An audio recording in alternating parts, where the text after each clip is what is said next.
hit the buttons, and start the podcast with a Fresca. That's the sound of another ultra crude podcast. That means I'm here, and I don't know. My name's John. I'm here with the fabulous Miss Jones, BMFJ, the mother of Mid-State, sacred midwife of ultra running, life partner, beautiful woman. Well, thanks, handsome. Yeah, we host a couple ultras. One's called Mid-State Mile. We do some coaching. We live life together, and we record a podcast. We bring you whatever's going on each and every week to share those life lessons learned through the avenue of endurance to those that might need them. Or just want some dumb shit to listen to. Yeah, either way. Sometimes there's nonsense. Yes. Go ahead. Oh, yeah, look at you. Is that a zesty beverage? Oh, it is a zesty beverage. Fresca is the ultimate hydration beverage. I don't know if people are on board with it yet, but it is A10 hydration beverage. What's going on here? All right. Sure. You got back.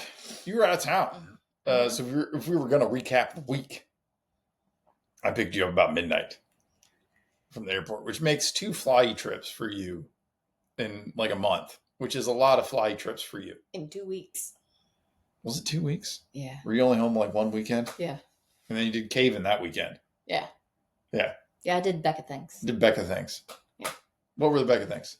Talk about the cave real quick. Oh, yeah. There you go. Yeah, okay. Yeah, we said we talked about this week. Oh, thanks. Anyways, yeah, so went and rented a trash pump, 2-inch trash pump from the Home Depot. A water pump. Yeah. What's it called? Yeah, but I don't know. Like somebody's gonna think you're pumping trash. Like that's fair. Yeah. It's a liquid pump. Yeah. So now, have you ever ordered or operated a large pump before? Fuck no, but there's YouTube. I love that. And Home Depot has videos. They're the guys that put the pump in the back of the truck for you. Yeah, we had a great conversation. They actually want me to come back and give an update. I'm sure they do. Yeah, delightful. Yeah, in the tool rental department, like, I'm sure they want to see you again. I'm very friendly. Yeah, that's it. Anyways. What was I doing? I got up early to run that Saturday. Yeah, maybe. Yeah, I did. Okay, go ahead. Yeah. Because this is a Becca project. It is a Becca project. I didn't really want John input on the project, but I did require John help. I'm gonna come with input. Yeah. I didn't want your input, but I did want your help. And why did you need my help? So here's the thing. So in my ADHD rabbit hole of all the things that went down, I did actually look up how much the pump weighs, and I actually popped into Home Depot and picked it up. Did you test lift some pumps? I did. I actually asked you. That's when I scheduled that I was going to pick it up. You were in there just came in to see if I could lift this pump. Yeah, that's exactly what happened. I love that. Yeah. That's fantastic. Okay, I didn't know that part of the story. Yeah, to be fair, it wasn't full of gasoline at the time. Yeah, there you go. That adds some weight, let's be honest. Yeah, it's going to add a couple pounds. I was not aware of that, but I was like, oh yeah, that's not too good. Oh, my nose is itching like crazy. Anyways, yeah, so, I got my hands on it. But here's the thing. It's a lot of weight to get out of the bed of my truck and back down to the ground in a way that doesn't make me drop it or yank my shoulders out of place. Like, I had already came to the conclusion none of it was going to be easy. It was going to be a giant pain in the ass because the cave is along the creek, down a steep hill. Yeah. And there's lots of rocks and roots and other things to get to, and you got to go up creek to do it. And it's quite the project. So I was getting ready. I was in the car to come out to the farm to do John things. Then you called me and asked me when, hey, what do you think might be coming out here? Yeah. Because you couldn't get the pump out of the back of your truck. Yeah. I had not yet tried, but I had assessed the situation and went, I am going to have to adjust accordingly.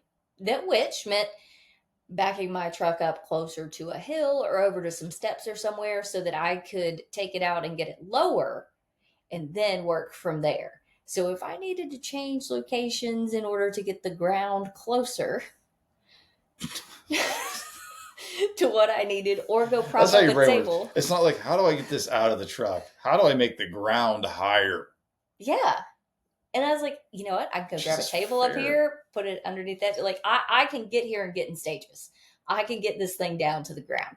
I just had to figure out how much work I was going to have to put in to do that, which was fine. Either way, I realized I had done that to myself. And that, honestly, it was just going to be a lot easier with a big, strong man. Yeah. So, yeah, I did just take the pump out of the back of the truck and set it on the dolly, which we got down to the creek, which is a steep hill. Yeah.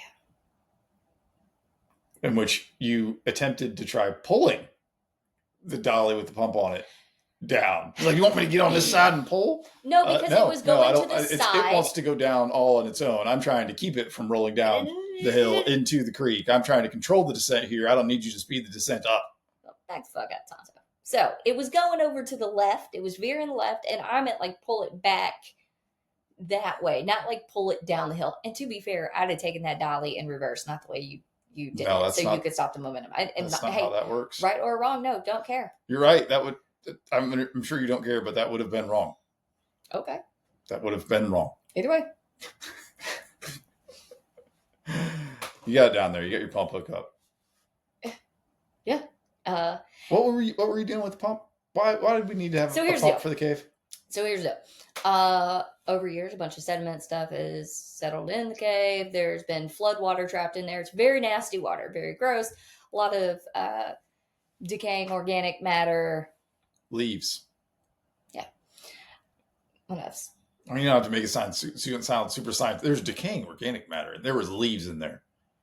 So I had some ideas about some things, and I wanted to see with the water out kind of where the different ledges and stuff were, and see if I could see where water was coming in and just get a better lay than when you just have brown fucking slop water in front of you and a false floor, and you don't know how deep something actually is. You don't know where all the hard ledges are, and you don't know what the fuck you're working with. Like, it's good to get some eyes on shit. So I got all the nasty water out, started doing some prodding, and in that moved mud in an area that I had seen bubbles that looked and sounded different.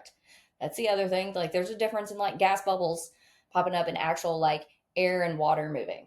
So I was like, all right, well, I'm going to keep fucking around over here. And of course, it's on the other side.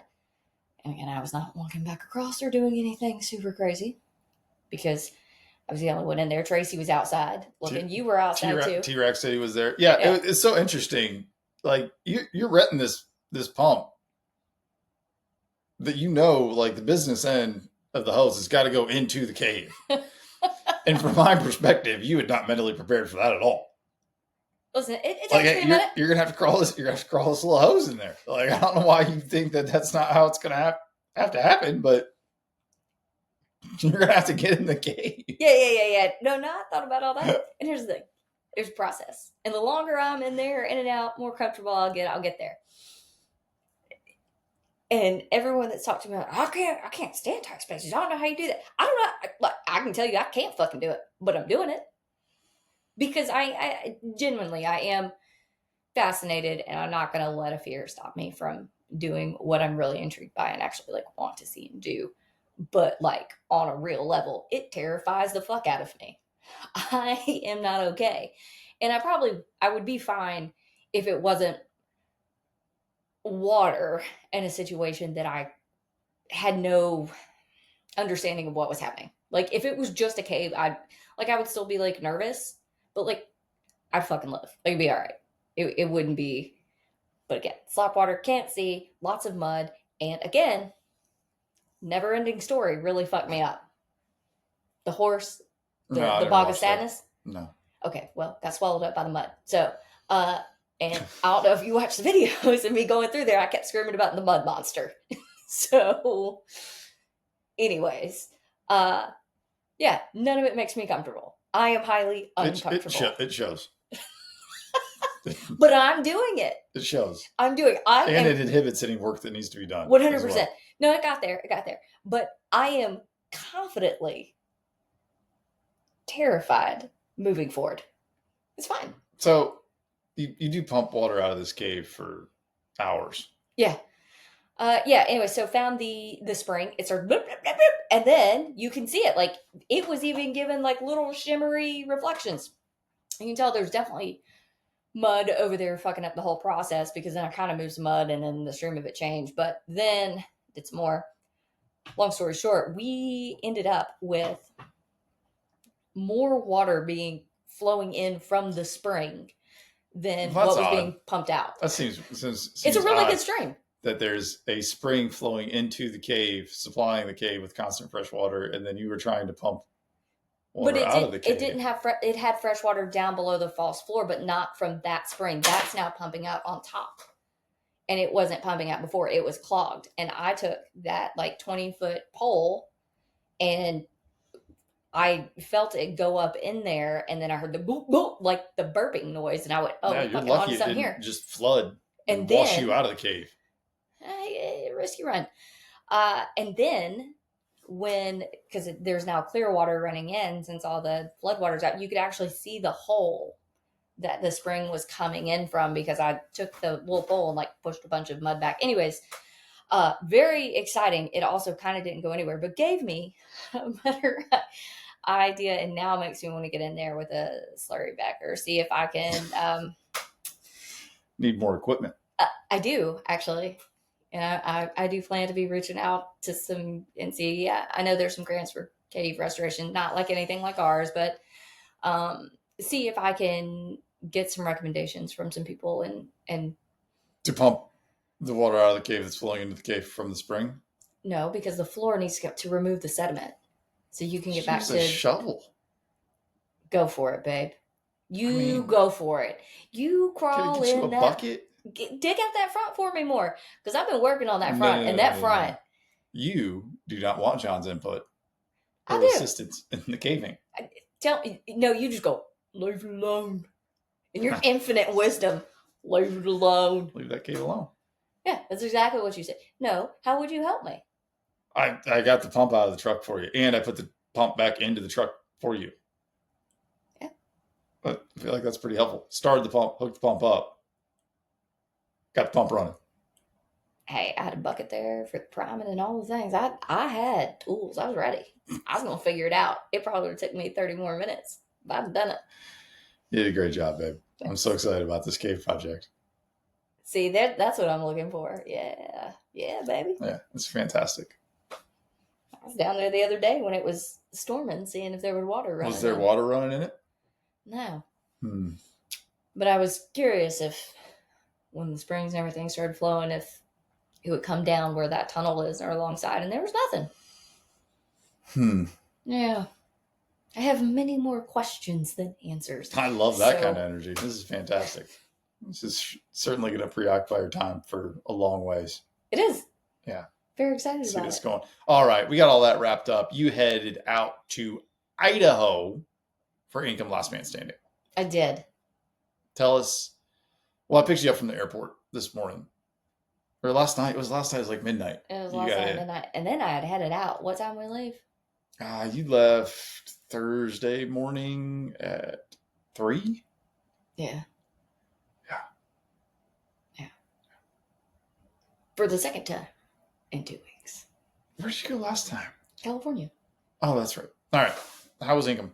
Oh, it was absolutely phenomenal. I mean, actually, there's a whole other story, but yeah, they do such a great job. And for those that don't know, Inkom Last Man Standing is our golden ticket race to Mid-State. Jen and Nate Solomon put it on. They're absolutely amazing. It's on their 40 acre. I do believe they have 40 acres. Their lavender farm, where they also roast coffee. Leap Knot Roasters. Leap Knot Coffee. Anyways, they roast it on the site, basically made to order. It's really awesome. It's really so good. Yeah. It's really fantastic coffee. It really is. Yeah. So, yeah, it's outside their house and in their backyard, and on a loop that Nate was walking every day. And then they found out about Mid-State, and then that we would do golden ticket races, and it was phenomenal people, and just an insane community around it. I mean, most of the people that show up are big outdoorsmen. elk hunters, bear hunters, deer hunters. Really, really awesome people. There was a kid out there, I think 9 years old, Rivers, ran like 13 miles. That's what's up. Yeah. And out there is no. I feel like Rivers is a very Idaho name for a child. Yeah. Like that. I see that happen. Yeah. There's no coverage. It's just straight sun, and it's very like sandy, dry. It's kind of like a dry desert sort of feel.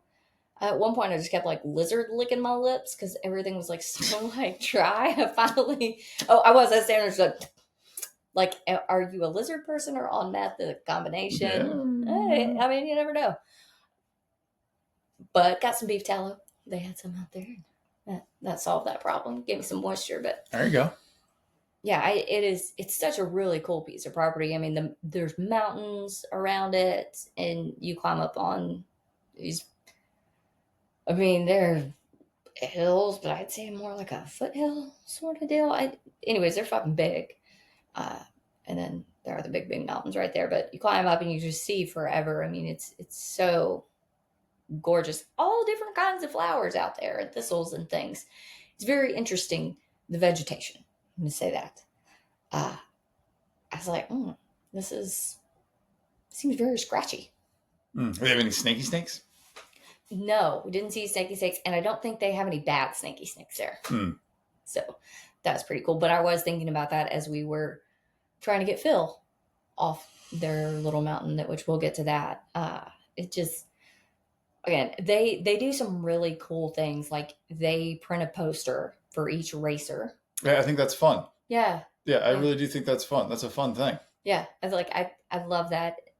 And another thing they do the night before, everyone writes like, "What's the hardest thing you've ever done?" on a piece of paper, and then they printed all that off and like put it up. That's what's up. Yeah, they do some really, really. I cool see you, things. Solomons. Yeah.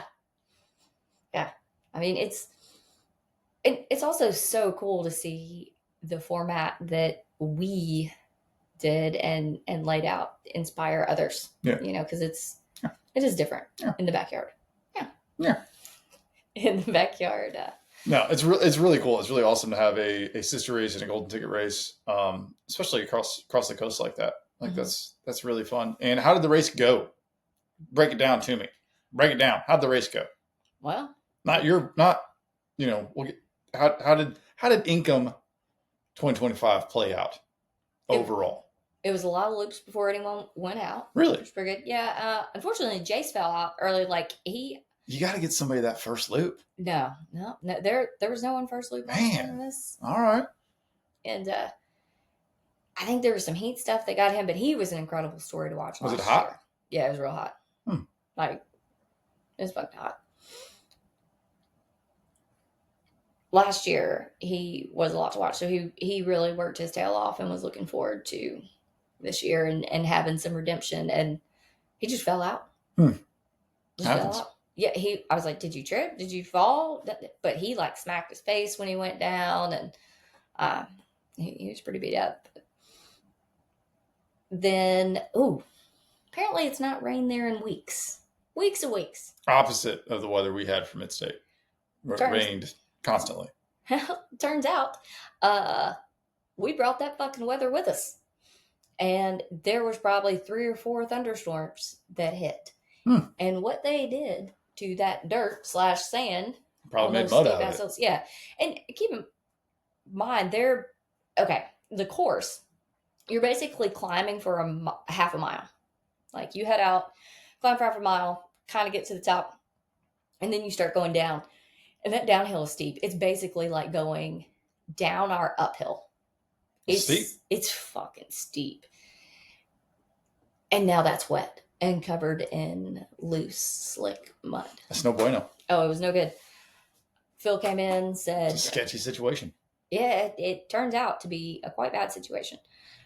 Phil said the lap before he fell, he was like, it's starting to get slick out there. And people were kind of saying the same thing. So I was thinking, it's not my race, but I would recommend like safety first, use poles. Like if you want to go ahead and allow them to have poles, like that's a judgment race day call that needs to be made. whatever. And so they're making that call on that lap, and they came in and said, like, Phil's fallen. And, Phil from Mid-State, all our, like, Phil's an awesome guy. And you can always see us resharing his stories with him and Orso out there at the Murder Mile. But yeah, Phil's down. They think he's broke something, and no one really knew too much because no one really had phones out there. Like, he was way up, like close to just past like the highest point. Yeah, I mean, he could be a half mile away. He was, which is close, but when it's a safety situation or it's a concern, a half mile is a half mile. It becomes a lot farther if you can't walk. Yeah, and it's straight up. I mean, they got to the top of where he was. It had started to go downhill, but it was still kind of like the downhill rolling. But you're still at the very top of the hill. Yeah. And we loaded up a whole Mean Gene. I don't know if they call him Mean Gene, but Gene was he's in his 60s, I do believe. Him and his wife still run like marathons and stuff. She was out there running. She went out on that loop because everybody was just falling. Everybody's all over. Pretty much every single woman quit on that lap. I was like, oh no, I'm not doing this. Fair. I will say it all did dry out pretty fast. It was kind of crazy. But anyways, we loaded up in the side by side. We had a table in the back, like a fold out table, 6-foot table. I have seen these. I don't know the actual name, but like, let's say if you were to put like your bikes on the back of your truck, or it's a cloth thing that protects your tailgate protector. Yeah, that's what it is. Exactly what it is. So that caution tape, they called them construction stakes. I call them garden stakes. Yeah. Same thing. And some towels. So we headed up there. Love it. And, Phil was on the ground, obviously in a lot of pain. We got him stabilized and had to carry him on the table in our makeshift gurney down the hill. Leader. Huh? It's a leader. Whatever. In the backcountry, we call it a leader. Okay. Well. Or litter. Well, yeah. Not a gurney. Whatever. That's what the fuck we had working with, okay? We're carrying this man on the improvisation and the materials used, I think, were spot on. Yeah, like it was they did a great job. It was funny as the 4x4s had it, because I didn't know what all they had up there. There wasn't a whole lot of communication at this point. It was just, he's down, there's a runner with him, whatever. And Gene hops out of the side by side on the way up there and starts grabbing the caution tape. He's like, we're going to have something to wrap it. Fair enough. Was there just random caution tape around, or? Well, they had like marking the course area? Cautioned off like their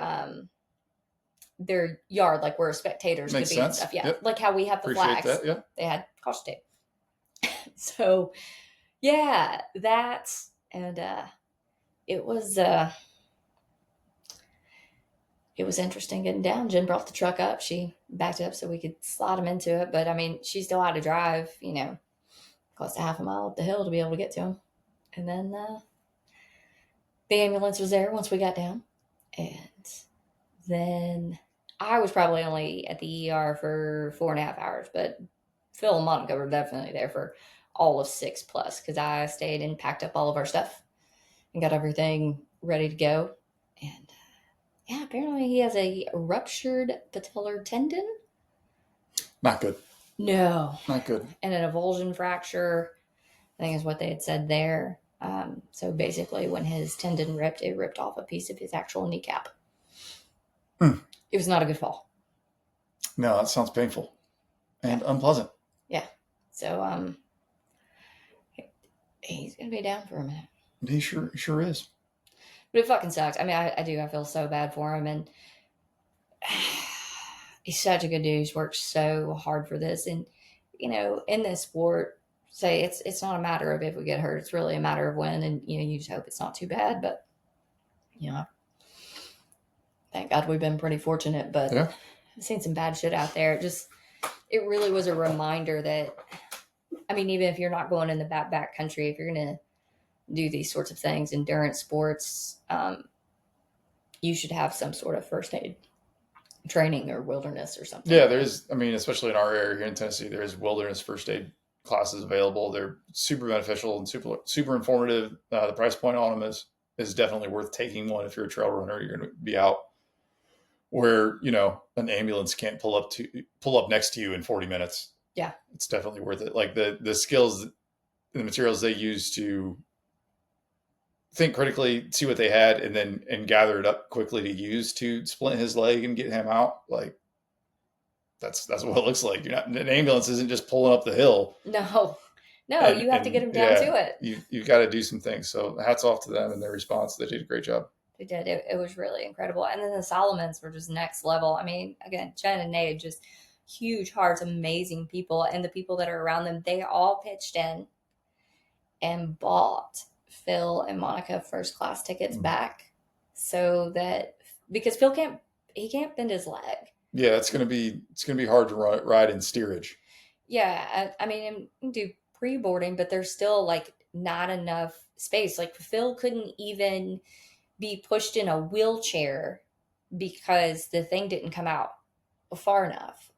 Now to get him through the airport, put his crutches underneath him, and that he was able to prop his leg up that way. But there's still not enough room.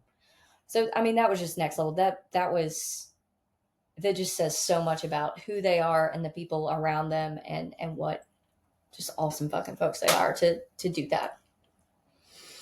So yeah, it was interesting. And then Noah Richards, who's ran Mid-State the past couple years, he was out there. They were actually beside us. Cool beans.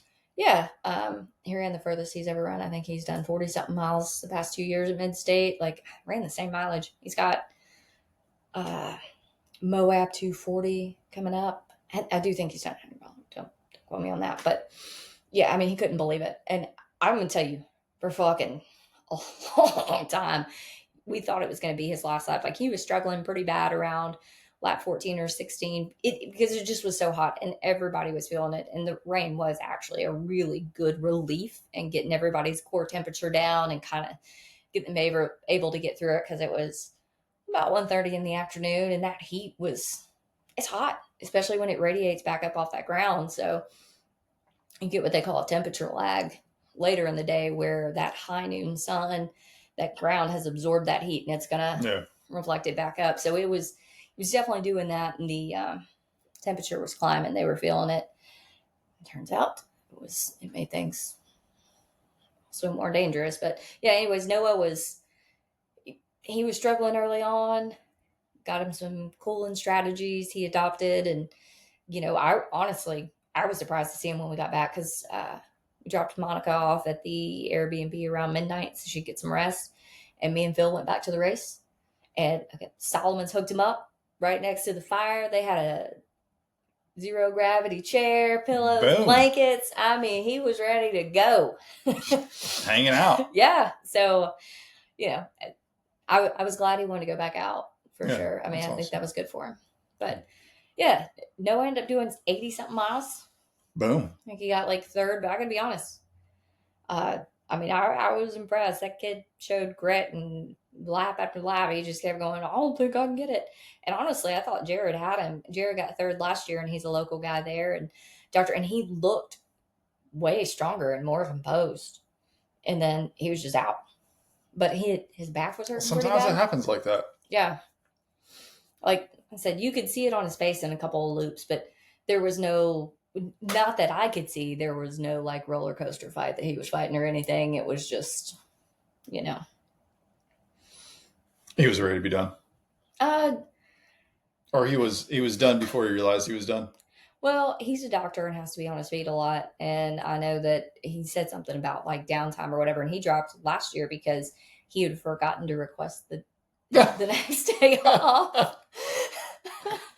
I guess you just don't really think about it. Sorry, I gotta go to work in about 2 hours. I think I'm done now. Yeah. So, yeah. But he looked solid. I would like to see what he could do at Mid-State. But yeah, really proud of Noah. That was super cool. TJ, who was last year's winner, came out to Mid-State this year and found out what humidity feels like, which is quite impressive. It is.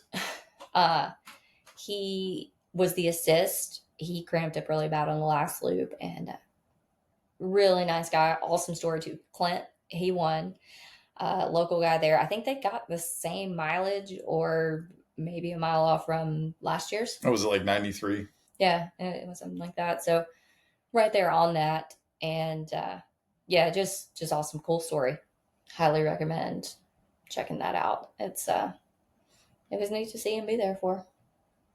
So, very excited. Check out Inkom Last Man Standing. I mean, great group of people, beautiful course. I do think theirs is about 280 feet of gain rather than our 300. That ain't bad.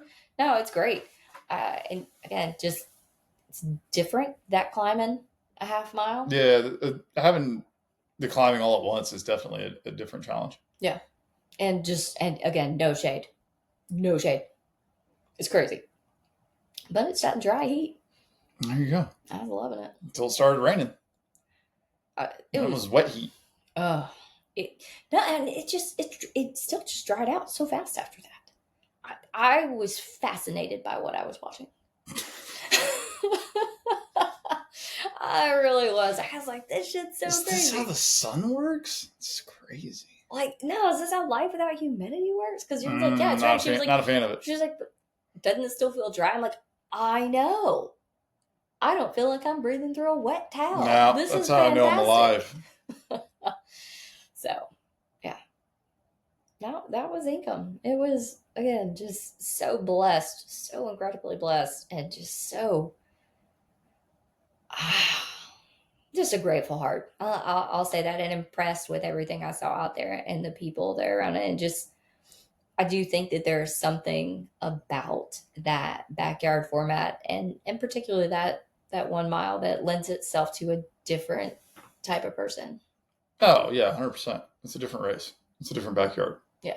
Like that's kind of the point, is that it is different. I feel like we're both playing with our microphones a lot today. I'm not sure what the deal is. Mm-hmm. Anyway, and then you had to get on a plane. So you took all that gratitude and then you had to fly. Mm-hmm. Now, do you enjoy flying? No. No. I'm terrified of flying. Obviously, I fucking do it. It's like a cave that goes in the sky. Yeah. Yeah. Death is imminent. And I picked you up last night. Yeah. At midnight. Yeah. How'd that go? Not well. No. I didn't go. You're not good at getting picked up from the airport. No, I'm not. And I don't know how you can not be good at it, but it's a struggle. Here's the thing. And I used to pay the fee. I used to just would pay to park and then go in and get you at the gate. And the last time I went in and got you at the gate, you just stormed on by. I didn't see you. You didn't even see me. And you were down and well, there's a lot of people getting off the plane. Like you can get lost in a crowd. Yeah. Fucking 411. Unless you get out of the plane with like a helium balloon tied to you. Yeah. Yeah. So it was late. So I was like, I'll swing on by. I'll pick you up on the curb. That's all good. And they were very angry last night at the B&A airport. They had the full whistle squad out there. And I don't understand, I get the point that you have to keep traffic moving and you're not allowed to park there. But they don't want you to stop. No. And you have to be able to pick somebody up. That's the designated pickup zone. There's nowhere else you can pick anybody up at. And yet they don't want you to do that. No. I don't quite understand. Well, I didn't either. I think that's why I missed you, because there was literally no one getting picked up. It was just cars driving through. Yeah, I had to circle. I had to keep circling. So I walked out and it's just cars driving through. And they're just cars through. And then there's nowhere to walk to the other side to go to the parking or anything. You have to go down to go to the parking garage, so which would have been a mistake because I was very much not in the parking garage. And okay, this is the second time I've been to B&A since they've redone all of this stuff. So it is a bit different. And I'm going to say that. I mean, they've changed the departure arrival thing a little bit, done a bunch of fucking work, and it's a whole thing. But yet no one was getting picked up. No. They're just making cars go through. I was like, okay, maybe this is... There were people that wanted to get picked up. Yeah, there were people sitting wanting to get picked up. And again, it's fucking midnight.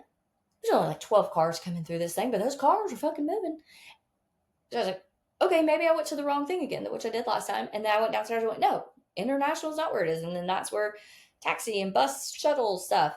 And also the signs in there, they're not like friendly. There's like ground transportation. There's no like, let your motherfucker pick you up. Go out. Like, Are you getting picked up from the airport? Go out here. yeah, there's none of that. But obviously it's on level 2, and I remembered that from a couple of weeks ago. But when I went out, I was like, maybe I went out the wrong door. So I like went back in and like went to a different spot, and then I was like, well, no, now I'm over here in the fucking parking garage. I was like, I don't understand what's happening. Well, it's funny because I called you when I was pulling up, and then you wanted to just debrief the day of flying, which is fine. You're amped up. You don't like flying. You didn't have. And it was a shit show. You before didn't have that. good seatmates. It's a stressful situation for you. So I'm just going to let that roll. And then you're like, I'm going to go to the bathroom. I'm like, all right, well, obviously the guy at the whistle is not going to let me sit here for 5 minutes. So I'm going to circle around. And I say, I don't want to call you while you're in the restroom. So I sent you a text message that said, call me when you're walking out. Yeah, I walked out multiple fucking doors. So that I can come through and I can be there as you're walking out. I can pull up. First off, you can call me and I can say, hey, I'm pulling up now. Just hang out right there. And then, I don't know, you just didn't. Well, there's 12 different doors. Did you call me when you were walking out? Well, I had to know I was in the right space. I walked out a lot of doors. They were clearly fucking incorrect or correct. The door. But it was bad timing. No, it's the same door you had to go to 2 weeks ago for me to pick you up because I stumbled upon that. There was like either way, you did not call me when you were walking out. No, you went no. Eventually, I did. I ain't gonna talk to him. I know what I'm doing. No, I didn't know what I was doing, but I also maybe we could work through the puzzle. I'm together. gonna tell you, I got to the point that I was about to be like, I'm about to ask somebody, hey, where does a person just pick me up? Because they weren't letting cars stop. No, they really weren't. And then that guy fucking yelled at you when you did stop. Yeah. Like, I am walking. Listen, guys. He wanted to give me attitude with the whistle and the baton. And I was like, it'll be all right, bucko. She's right there. I'm going to go ahead and pick her up. Yeah. And he's like waving me for. I was like, I'm out of the car. Like, I'm not. Yeah. And, well, you looked at this dude. You're like, I'm going to be a gentleman and open the door for my lady. Yeah. And then he's like, and then you started yelling at him, which didn't make anything. I did. Yeah. Like, I don't think I've got this all under control here. I don't. No, I didn't. Like, here's the thing. Yeah, you're doing a job, but also, like, motherfuckers, it is midnight. There's 12 fucking cars out here. There were more guys with whistles, blowing whistles, than there were cars to blow whistles at. It was, I didn't fucking understand it. I think I could do that job, though. Yeah. Hey. I mean, the guy, he ended up kind of, like, laughing by the end of it. I don't know if it's because he was like, God, this fucking bitch. Or like, but there was no other cars pulling through. It's not like I was backing up. Like, I understood. Like, if cars were pulling in behind me and I needed to pull all the way up through the arrivals, yeah, like, I could almost understand that. Like, yeah, I am holding up traffic. But there wasn't anybody else pulling in. But that was what I said in my rant where he could hear, like, look the fuck around. Nobody's here. Yeah. What the fuck are we doing? I think I had it under control. I don't know that I needed to back up there. But, I mean, I appreciate it. It was one of those moments of like, you just want to look at someone and go, help walk me through it. Help me understand why you're acting this way right now. And he probably could have said the same thing to me. And I'd be like, because you're fucking stupid. A safety vest and a baton. Shove it up his ass. I don't care. That is why we call it the Ultra Crew Podcast, by the way. Like, it was. Like, and if that guy hadn't been busy blowing one, you'd have fucking seen that this redhead is literally 15 feet from the car. I mean, what are the odds that you're getting in my car, though? I mean, I respect it. You've gotten out. You've opened the door. I'm there to pick somebody up, you know. My gray Chariot awaits. It's like when we go. That's why we use the self checkouts, because anytime we get in the regular line, the lady puts the divider between us. He's like, "Come on, buddy. She's not getting in your car."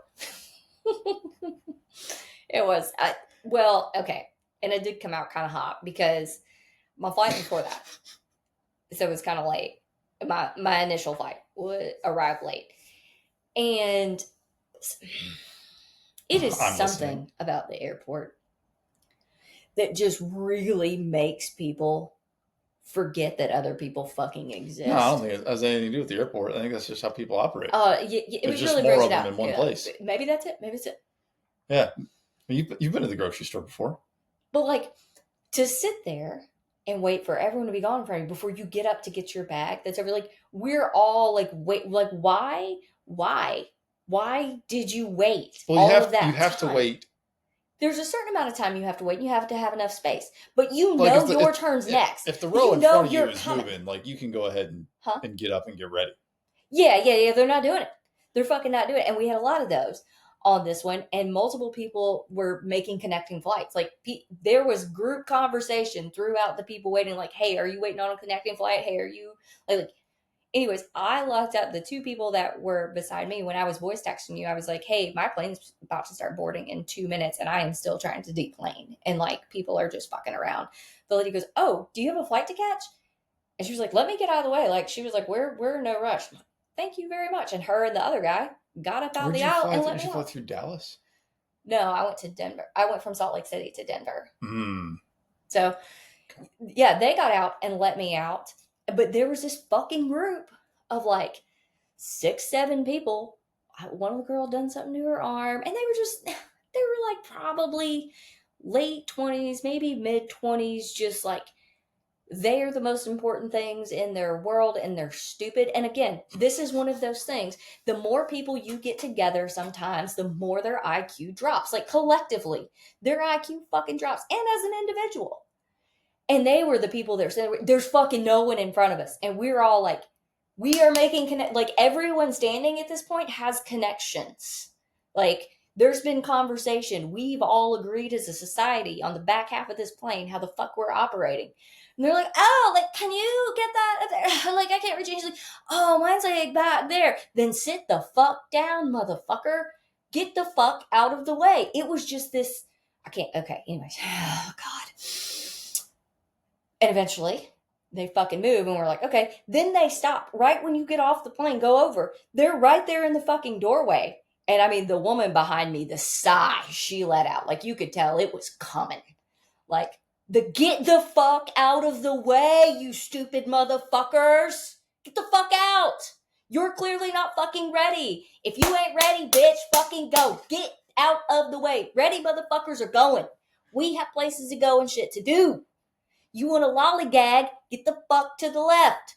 To the left, to the left. Go. Sit down. Go away. Anyways. Whew. Anyways. Luckily. This is like the third time I've heard this story, guys. So I was running down the hallway and luckily my gate was just right across, but I'm still running through the airport and I jumped in a boarding group with less than a minute and a half before they were like, okay, go. And here's the thing about the boarding groups. Southwest, which I actually like, that you can just pick your seat. I enjoy that. That's fine. Some people just want to actually have their assigned seat and do the whole thing. I don't mind, but I'm also not going to pay for upgraded boarding for a connecting flight because, as like what happened here, it's fucking late. So it doesn't fucking matter. It doesn't matter if you have a better boarding position if you don't fucking get there. But I was pretty good in the bees. And yeah, hopped right in like a minute and a half before they were like, okay, start to board. You know, this is interesting because I think airports and flying in general is the only like place left where we just agree involuntarily, like not explore, like participate in a class system. Like everybody's okay with it on a plane. Like, hey, you paid more money. You're a first class person. You bought the cheap seats. You were in steerage. You're a lesser individual. You got a center aisle in our society. Yeah. Like you are not as good clearly as the rest of the people on this plane. Sit in the back next to the trash in the bathrooms. You get on last. Like no one cares about you, and we all collectively we agree with this system. But Southwest, they're kind of going a little more. I hate it. A little more like effort based. Like if you jump on your book in, if you're putting work in, you know, when you do the bookings in that 24 hours where you can check into your flight, if you're on it, if you're putting in work, they're like, hey, we're going to bump you up. We value your contribution to this flight. Your work ethic on this plane is a valued participant passenger. You get to bump up your class. Not like obviously all the way up, but they're like, you can smell the nobility. Yeah. You can board center. You don't have to board with the peasants. Huh. You're like a serf. I think a serf is a peasant. You're like a minor lord. Like you have a castle, but it's made out of wood. Okay. You grow crops. Like you don't have to pick them. You don't have to pick the is that potatoes. What you're say? You're not picking potatoes. You don't have to gather up the wheat. You can just kind of wander about the fields while the wheat is being cut. You still have to give it to the Lord when you're done. Like you have to give it to your king or whatever. Like you have to, like if somebody first class boards after you and they need room for their bag, like you've got to take yours out and put it under the seat. But at least you're close, right? There was room for your bag originally. Yeah. Like the guys in the back, there's no overhead storage for you if you're in the back of the plane you got on last. Like, and I don't understand why Southwest is going to change their business models. Like, because I think that's the American way to do it. Like, hey, if you're going to put in some work, we appreciate you. Like, come on. Yeah. Come on. Here's the thing, and I hate it for all the people who are employed by them, but I hope they fucking tank. I hope they. I don't see that happening. They probably won't, but you know what? Because they're doing it different. They're saying we value the individual here. You don't have to be steerage if you're willing to work for it just a little bit harder. If you're willing to set an alarm, if you're willing to pay attention. No, they're changing everything, babe. Oh, are they really? Yes, that's what I'm talking about. Oh, they're going to fold like a lawn chair. They are going to make people start paying for luggage because now you get 2 free bags. That's Spirit Airlines. And everyone else. And you will have to pick your seat prior. There will be nothing that sets them apart. Spirit does that. Yeah, well, I hope they succeed then because... I've flown on a Spirit flight. It wasn't bad. It was different. I mean... But I paid $5 more and got a bigger seat, so I was happy with it. There you go. I mean, it just... You just want to look at the person or the board who's in charge of this and go, you got here from being different. That's why people choose you. Because you're different. If I want to have to... I think it's their flight availability. There's that too, but fuck it. Like, if I'm going to have to pick a seat prior to, I'm going to pay more. I'm going to go Delta. I'm going to tell you because Delta does way fucking better. Like, their whole experience, I've never had a complaint. No, I've had some bad flights with Delta. Oh, well. Sorry. I've had a bad flight with everybody, so don't take my word for it. Oh, yeah. Speaking of bad flights, fucking bitch. Beside me, on my second flight, she was a fucking Southwest stewardess. The bitch was a flight attendant, and she was doing everything they tell you not to do. And this frumpy dumpy bitch was so slow to get the fuck off the plane. And I'm like, I understand you're sad. And you're coming back to sadness. I understand. I look at you. I feel it on you. But like, bitch, I'm ready to get back to happiness. Get me off this plane. But like, yeah, and of course they didn't say anything to her because she's a flight attendant, but she had her fucking table down when she wasn't supposed to. And she's just like taking her sweet time, getting out. And I'm like, oh my God. Well, she knows when you have to actually put it up. So she had a little more inside information there. She knows the regulations. Yeah. And for sure. But it just like watching her interact and how she was like, God, you suck. And like, you're in your uniform. Like, bitch, I know who you work for. You didn't even go change. Like, whatever her name was. I wish I could think of a sadness name, but oh God. Whatever. I couldn't. It was just awful. And she was super slow moving, dumb and everything. And again, I was ready to be off the plane. So some of that's me, but a lot of that was also her. And there was moments where I was like, Are we just annoyed because we're annoyed or because she's terrible? And I went, it's because she's terrible. Yeah. Yeah. And you can look at her and know that she has ruined a holiday or two for someone. She's definitely been the problem in the group text. Because she's a bitch. So. But I love flying. It's so great. I mean, it actually is. I do love people watching a lot of the things, but I think I'm just a direct flight girl. Like the connection thing, I don't know if that's for me. I gotta be honest. Maybe like a stay on the plane kind of girl. Like, and usually I do book direct flights. I know who I am as a person. I know what I am in that state. I want to do it. I just want to be over here. I want to crawl up in my little corner. And then when it's time to get off, I just want to get the fuck off the plane. I don't want to stare at you be stupid. I don't want to lose faith in humanity and society as we just try to get the fuck off an airplane. But every time, I walk away a little more angry, a little less tolerant, and a little more impressed with how fucking stupid people are. Like, I just want to walk up to him and go, I hope every relationship you have from here on out fails. I wish you nothing but failure and shortcomings in your fucking life. I mean it. I ain't been funny. Maybe one day I will. I hope you fail at everything. Everything. All right. Okay. That's the meaningful message of this week's episode, I guess. Yeah, I mean, this was kind of like a catch up. Becca and Jon hopes you fail at everything in life if you don't put your tray table up in time.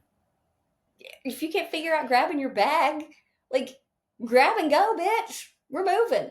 And if you know that your shit's difficult, sit down. Sit down. You let everybody else go. I can't.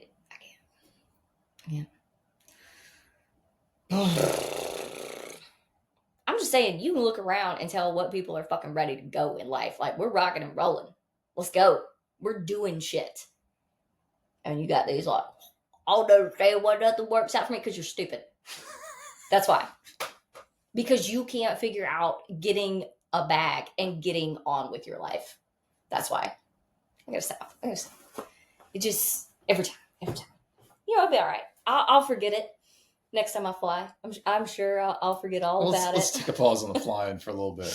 We'll just go ahead and take a rest from flying. I don't think I have anything scheduled soon, so it's probably pretty good. Oh, Lord, I hope not. I don't know how I can handle it. Well, I mean, we've also had a lot of stuff going on this week we won't necessarily get into, but it probably was not, I'm going to say there are those moments where I just want to go, hey, Lord, if you're testing me, like, I'm good. Like, can we just, like, I'll take the L if I have to, but can we stop? Can we just, like, can we reset? Like, I don't know if I have it to keep being tested. Can we just... It's been a very testy week. It has. It's been an adverse week. Yeah. And I had that thought. I had that inkling. We touched on adversity and endurance last week. Mm-hmm. And it just presents itself in so many ways. And I just had that feeling that we are enduring. We're in this endurance week or phase or month or lunar cycle or whatever. Yeah. Like, this is just our time to endure. And, we have to continue. We have to say yes to continue doing that. It is easy when the adversity presents itself and to yell at people for not getting their bag in time. And maybe, I don't, whatever. I didn't. No, you didn't. You endured. I don't know that you've grown from it, but you certainly endured. I won't. There's many areas I will grow in life. That won't be one. Yeah. That's the no growth zone. But the non-flying things are very enduring here lately. Yes. Yeah, there's definitely been a lot.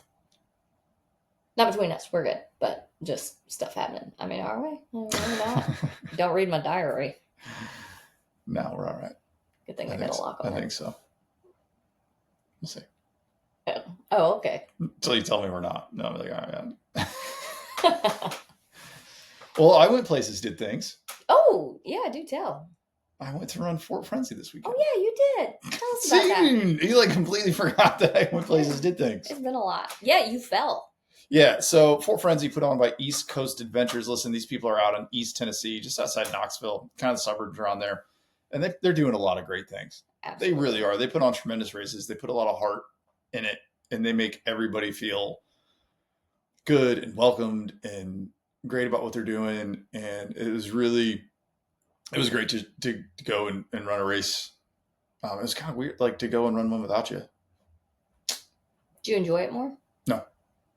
I was going to say, I won't be offended. You can be honest. No, I didn't. I thought about it a lot. So it is Fort Frenzy, which is a 3, 6, 12, 24-hour race put on at Fort Loudon State Park outside Loudon, Tennessee. and it is 3.65 mile loop, and a lot of it's really runnable. Yeah, but it's punchy. It's around the lake. It is punchy, and here's the thing. There's a lot of trails around lakes, and there's a lot of races that have trails around lakes, and I am here to tell you that all of those trails suck for a couple of reasons. Chief among them is because the elevation gain and descent around the lake is like straight up and straight down, and it's not very long. Like you're not climbing, like you're like can settle in and climb or settle and descend. You're just climbing for like 20 or 30 feet and then dropping back down. Yeah. Which, not that much fun. And then too, there's a lot of roots. There's a lot because there's a lot of trees around lakes. That's how that works. It's weird. And so they're just like all the roots are sticking up. So none of it's technical, but then it's like, tripping. And I don't know who makes trails in state parks. I don't know who's in charge of that. But whatever instrument, tool they're using to cut like saplings off the trail or like in the trail, so there's a trail there, doesn't actually get to the ground. It gets about 2 or 3 inches away from the ground. So, it's hiding down there a stump, which then you just trip over. And even like just off to the side of the trail, they do the same thing. So there's like, just like some weeds and some stuff. But then there's all these little trip hazards over there where they've cut little small saplings down and there's just 2 inches of a stump sticking up. Just leave the freaking tree there, man. Agreed. So there's a lot of trip hazards out there in the world. But they put on a fantastic event with a lot of energy at the aid station. Dave Compton's out there. It's Dave Compton and Matt Williams and Mike Taylor. Mary Case is out there. Yeah. It's a lot of good energy people. Yeah, I love Dave Compton. Did he run this year? No, he did. He was just on the microphone. Listen, because you leave the aid station, you do this loop, and then you kind of come like close enough to it, like after about an eighth of a mile, where you can hear him again for another quarter of a mile. And so there's a lot of energy. It's a lot of good stuff. It was really fun to be there. And it's a really good race, despite my personal feelings about trails that go around a lake and the reality that is, and how people maintenance those trails to make them exist and just leave stumps sticking up. Everything else was fantastic. Yeah, we ran that race like every year for the past several years. No, we've ran it off and on. This is the 3rd time I've ran the race in 5 years. Okay. Well, then I've ran it 4 or 5. This is the first year I've missed then. Did you run it last year? Yeah, we went out there last year. I didn't go out there last year. Maybe I did miss it last year. So we've ran this race before. Multiple times. And it's good to go back to. And yes. So, yeah. No, it wasn't as much fun without you there. I occasionally have a hard time going places, doing things by myself. I find that shocking. It's hard for me. Like even Friday, like I was getting ready to leave. All I had to do was leave, and it was just hard for me to like do the 2 things that I needed to do, so then I could leave. Because once I did those a couple things, then like, well, now I just have to leave, and I don't really want to do that. Mm-hmm. Not that I don't want to go, and I don't want to run. I don't want to be around people. It's just I get social anxiety, and so sometimes that's very difficult for me. It's easier for me to go someplace by myself where I don't know anybody than to go someplace where I do know a few people or a lot of people. Mm-hmm. But I think the weather was it was hot on Saturday, but it wasn't hotter than it is here in Nashville, so it wasn't a big deal. But got there and, got checked in and hung out and drank coffee and ran some loops. Yeah. Took a little tumble. I did. I took a tumble on loop 3. It's like the first downhill, and I, caught a toe and was like, oh my gosh, I'm falling. Like, oh no, you're falling. There's nothing you can do about this. You need to do something about it. Like, this is going to hurt a lot. So I kind of like tried to just roll. Mm-hmm. So I scraped up both legs and I scraped up my back, and I landed on my hip. I've got a nice welt bruise right on my hip because I had stashed a little oatmeal cream pie in my pocket. Nice. And I landed right on it. And so there's like this oatmeal cream pie size bruise. Oh my goodness. On my hip. But other than that, I did roll my ankle on loop 2. And it wasn't like it didn't pop, but it's one of those rolls where you can like hear your ankle stretch out. Mm-hmm. It was that. Mm. I was like, this isn't. So it wasn't going that good for me for the first couple hours. I was like, oh, this is going to get, this could turn bad. But everything finished out all right. You know, I'm training for Forest Service Road 100. So this was a training run to go and do. And I think it was a good run. I had fun. It wasn't a, you know, in the past, running has been a lot harder. It's been really negative. It wasn't as fun as Mad Mallard, like as good a time as I was having. I think it was easier to run and keep going than it was. But I think if you were there, it would have been more fun. Listen, baby, I'll bring the party. To just kind of not be there by myself. Yeah. But I did freak out when I got there a little bit. I had a little panic attack as soon as the car went into park. I was like, oh crap, you're here. You have to do this now. I didn't see that coming. Probably should have seen that coming. But yeah, everything was fine that morning. And I pulled in. And then as soon as I put the car in park, it was like a tidal wave. Like I got hit in the face with like, oh no, you're here. You have to get out. I was like, oh, well, I don't want to do that. Let's go home now. I was like, oh, I can't do that. You got to run, buddy. Yeah. So we're working through things. And we're getting better. I didn't check my phone all day until I called you because we had some like kind of goals for the day, whatever we were looking for. And it just like, it wouldn't have been a deal to run for a couple more hours, but it just didn't seem like it was going to return anything. Yeah. So I ended up with a 50K, but I didn't check my phone all day. And it was easier for me to continue going and run other than not trying to be in contact with you all day. Does that make sense? Yes. Okay, well, you're the one that keeps telling me I have to run with my phone. Yeah, but you don't have to use it. When I go do running. Well, if I have it, I'm going to want to use it. Well, you got to learn to not. Or you're going to send me a message. Yeah, you get upset that whenever I'm doing something, you're like, you had been on your phone. I'm like, yeah, I've got it, but like, I'm not looking at it because I'm staying present when I'm doing. I'm doing shit. I got my phone on me. But you call me or text me. Mm-hmm. And then like, I'm like, oh, I got Becca's calling me. I want to talk to Becca. So it was easier to just like shut everything else out and just run the whole day. Yeah. Instead of trying to have a lifeline to the outside world. What was that? I don't know. That's me being tired. Oh, okay. So, but it was great. I was really grateful to be there and to see everybody. They're all really wonderful. They're putting on they got a new race coming to Knoxville. Knox Vegas, what's up? In April. Mm-hmm. It's I don't know. It's like the half-mile loop around the ball or whatever in Knoxville. The World's Fair or whatever thing it is. Yeah. So they're going to put on 100 there, which is cool. I think urban ultras are dope. Yeah. All right. So yeah, that was my weekend. Fort Frenzy. Check them out. East Coast Adventures. They're all wonderful people. Heck yeah. Love them. Yeah. Good folks. I'm glad you had fun, babe. Yeah, I did. I mean, it wasn't like this is crazy amount of fun. It was a good time, and I had a good time without any negative emotions. That's good. Which is what we're looking for. That's what we're looking for. So that I can work through these things and you know and endure. And there wasn't a lot of enduring I really had to do, which I think is good. I was met with adversity when I got there. I was met with adversity before I left. Like getting to go, like that seems so small and seems so simple probably to a lot of people, but that's a limiting factor in my life a lot of times. And fortunately I was able to meet the adversity that was present in the car and then leave it in the car and not carry it with me the rest of the day. Yeah. And I don't usually do that. Usually I bring all that out with me. And, you know, I just pulled my stuff up. I got my bib and sat on my cooler and drank coffee and, you know, said hi to the few people that were there. And, you know, the people that I knew and people that knew me, we said, hey, how's it going? Good morning, whatever. But it was a good day. And Robert Apple was there.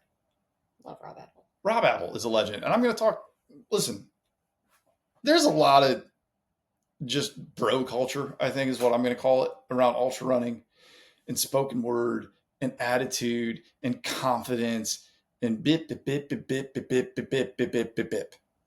About you got to know, you got to show up, you're going to get it done. You got to have it wired in your mind. Ain't no quit. You got to know in your mind you're going to do this. You got to believe it in your heart. Take quitting off all this nonsense. And you know what? I'm going to say it's nonsense because if you don't know who the freak Rob Apple is, he ran his 827th Ultra on Saturday. 827. 827 Ultras. There is nobody that is more qualified to run an Ultra than Robert Apple. How old is he? I don't know. He's not a spring chicken. No, I think he's probably in his 60s. Yeah, I would say Rob Apple's probably right around 60. Mm-hmm. And every single freaking time you ask Rob Apple about what number it is, because you've heard a race, everybody's going to ask Rob, and he's going to say the same thing. He's going to say, if I make it. Uh-huh. And then he's going to give you his number. He's ran 827 of these jokers, and if you ask him, he's going to say, if I make it, it's going to be 828. And the amount of, first of all, authority and confidence and assurity he could stand there and say, today's 828. He doesn't do that. No. Because he has respect for the distance. He has respect for what he's doing. And he has this tremendous amount of humility and being humble in the moment. It's like, if I make it, there's anything that could go wrong. I fell. I could have been banged up. Phil was out there. Phil fell. Phil had to get carried off on a table. Like, there's a lot of things that can go wrong that you don't have control over. So when you come in with, I'm going to do this and I'm going to do that, there's a lot of other factors that you can't control that are going to hinder you and your mindset and your ability. And if that's the sort of like confidence, self-esteem that you need to start doing the thing, that's another issue. Yeah. But to come in and say, if I make it, this is what it's going to be. Yeah. And I love that. And I think just more and more people need to understand that mindset, that mentality, who he is and how he approaches it. To say, if I make it today, I want to make it. I'm prepared to make it. I have all the tools that I need to make it. But if I make it, today's 828 and it was 827 for him. Oh, I love that so much. Yeah. And Michael Montgomery. He was on like 400 400. He hit 400. And he's like, again, not a spring chicken. I rolled by him one day. Michael motherfucking Montgomery, you legend, you. But it's just that sort of thing. And I don't, I've been around Rob at a few ultras, and it strikes me the humility and how humble he is every time somebody asks him that, it's a big deal to run 827 ultra marathons. And he's not running them on a Tuesday. He's not counting just, training runs. It's not like he decided he's going to start running ultras and ran a 50K every day for 7 years or some nonsense like that. No, these are all races that he's signed up for. Yeah. He's running an ultra at least once a week at a race, sometimes Saturday and Sunday. Yeah. Michael does about the same thing. Yeah. So just back off with your bravado, for crying out loud. A little bit. I'm just saying, a little bit and some perspective might go a long way. There's a lot of bro culture shit. And again, if it gets you to where you're going and your goals, and it has its time, it has its place. I'll say that. I won't dash it, but I think if I had to actually name someone that I would look up to in this community, it'd be Rob Apple. I don't know how you can't. Yeah. But here's the thing. And he's humble. He's always happy to chat with everybody that's out there, and he remembers you. Yes. If you say hi to Rob Apple, and you chat him up, he's going to remember who you are the next time he sees you. He is the epitome of running with gratitude and a grateful heart. He is one of those people that you are better for meeting him. 100%. And 100%. Yeah. You just can't say anything. Just we could use more of them in the sport, that attitude for sure. And you know what? I hope as the sport. I hope I can be one of those one day. Somebody with that much confidence. That much confidence and determination of what they've done to still say, if I make it, today's X. Yeah. Ugh. And it's hard for me because I want to, come in with this such a surety and confidence in the Forest Service Road. I'm doing it. I'm doing the darn thing. There's things that I can't control. Mm-hmm. I know that I'm going to show up more prepared than I've ever been to do the darn thing, physically, mentally, emotionally. And I have a great plan and a solid crew. Yep. You can do it, babe. We're going to see what happens. Well, that's enough. Good gracious. Let's let these poor people get back to their lives. Hey, listen, this is the Ultra Crew Podcast. I'm John. This is the fabulous Miss Jones. Thank you, good sir. And I don't know. We'll see you next week. Yep. Bye. Thanks, y'all.